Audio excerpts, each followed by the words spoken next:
नमस्कार, आपके साथ मैं हूं शुभांकर मिश्रा। भाइयों और बहनों, आपने अक्सर टीवी और अखबार में सुना होगा जीएसटी, G.E.S.T यानी गुड्स एंड सर्विस टैक्स।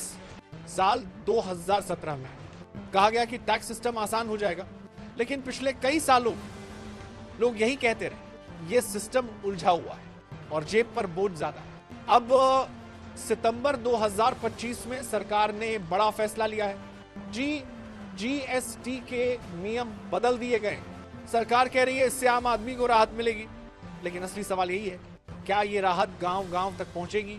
सबसे पहले समझिए स्लैब क्या है। मान लीजिए आप गांव की हाट में एक चादर खरीदेंगे, दाम है 100 रुपए। अगर उस पर 5% टैक्स है तो आपको 105 रुपए देने होंगे। अगर 18% टैक्स है तो वही चीज 118 रुपए की पड़ेगी। यानी स्लैब का मतलब है किस चीज पर कितना टैक्स लगेगा। पहले जीएसटी में 4 स्लैब थे, 5%, 12%, 18% और 28%। अब सरकार ने इसे घटाकर सिर्फ 2 कर दिया, 5% और 18%। अब यह फैसला आम लोगों की जिंदगी पर कैसे असर डालेगा? रोजमर्रा का सामान, साबुन, शैम्पू, तेल, टूथपेस्ट पहले 12 या 18% टैक्स पर थे, अब सिर्फ 5% पर आएंगे। किसान भाइयों के लिए भी सरकार ने कदम उठाया।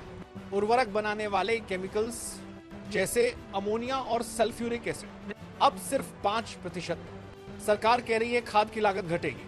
और सबसे बड़ी राहत स्वास्थ्य क्षेत्र में 33 जरूरी दवाइयां अब टैक्स फ्री कर दी। कैंसर और गंभीर बीमारियों की दवा भी, साथ ही हेल्थ और लाइफ इंश्योरेंस पर भी अब कोई टैक्स नहीं लगेगा। लेकिन यहाँ एक बड़ा सवाल है, किसान भाइयों की सबसे बड़ी समस्या क्या? खाद और बीज की कमी। कई बार लाइन में खड़े रहो, फिर भी खाद समय पर नहीं मिलती। दाम तो छोड़िए, माली दुकान तक पहुंचता नहीं।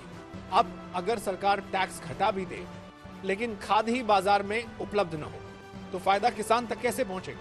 यानी राहत का कागजी ऐलान और जमीन की हकीकत दोनों अलग अलग है। दवाइयों पर टैक्स हटाने की खबर सुनकर हर आम आदमी खुश हो जाता है, लेकिन असली खेल यही शुरू होता है। कई बार सरकार टैक्स कम करती है, पर अस्पताल अपने बिल वैसे ही बनाते हैं, मरीज से वही पैसे वसूले जाते हैं। तो सवाल उठता है, क्या सच में अस्पताल का बिल कम होगा, या फिर दवा बनाने वाली कंपनियां और अस्पताल ही ज्यादा मुनाफा कमा लेंगे? अगर दुकानदार और अस्पताल दाम कम नहीं करेंगे तो आम आदमी की जेब पर कोई फर्क नहीं पड़ेगा। यानी राहत जनता तक नहीं पहुंचेगी, सिर्फ कागज पर रहेगी। सरकार कह रही है इस फैसले से 48,000 करोड़ का असर होगा। सरकार का दावा है जब चीजें सस्ती होंगी तो लोग ज्यादा खरीदेंगे और अर्थव्यवस्था मजबूत होगी। लेकिन जनता पूछ रही है, अगर राहत सच में है तो बाजार में चीजें तुरंत सस्ती क्यों नहीं होती? क्यों कंपनियां और दुकानदार दाम कम करने की बजाय अपना मुनाफा बढ़ा लेते हैं? और क्यों आम आदमी की जेब हमेशा खाली रहती है? जीएसटी का नया फैसला कागज पर तो बड़ा सुधार है। स्लैब घट गए, दवाइयां टैक्स फ्री हुई, बीमा और उर्वरक पर राहत मिली। पर असली कसौटी यही, क्या ये राहत गांव के आदमी तक पहुंचेगी? क्या किसान को समय पर खाद मिलेगी? क्या मरीज का अस्पताल का बिल सच में कम होगा? अगर यह सब हुआ तो जीएसटी 2.0 आम आदमी की जिंदगी आसान बना देगा। लेकिन अगर नहीं, तो यह भी एक और अधूरी उम्मीद बनकर रह जाएगा। वक्त बदल दिया, स्लैब बदल दिया, पर क्या जिंदगी बदलेगी? ये फैसला दुकानदार, अस्पताल और सरकार तीनों के दिल पर निर्भर करता है।